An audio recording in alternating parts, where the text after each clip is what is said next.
Oh my God यार एकदमै ठुलो ठुलो बाढी आएको छ। खाल्डे पहिरो बेसी यो त्रिशुली बेत्रावती सबै बगाउने अवस्था छ साथीहरू।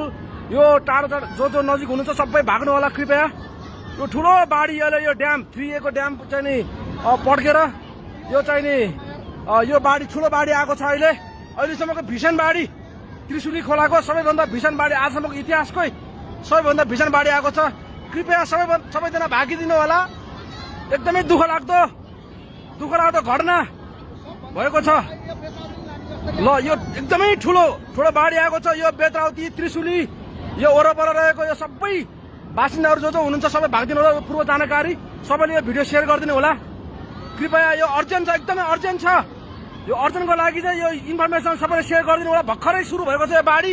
माथि चाहिँ तपाईँको त्रिशुली ड्याम 3A को चाहिँ ड्याम फुटेर यो बाढी चाहिँ सबै यो त्रिशुली खोला यो खाल्डे यो बेत्रावती यो त्रिशुली यो सबै जोखिममा अवस्थामा रहेको छ। यो वरपर रहेको सबै घर चाहिँ बगाउने अवस्थामा छ। सबैजना चाहिँ भागिदिनु होला। त्यहाँबाट चाहिँ सबै टाढो रहनु होला। ल कृपया यो मेसेज यो इन्फर्मेसन सबैले सेयर गरिदिनु होला। छिटोभन्दा छिटो यो लाइभलाई सेयर गरिदिनु होला कृपया। यो त्रिशुली वरपर रहने यो देवीघाट यो जति पनि छ जहाँ कल्पुटार यो अब तल आउँदैछ। यो छिटोभन्दा छिटो यहाँको मान्छेहरू सबैजना भागेर टाढो बस्दिनु।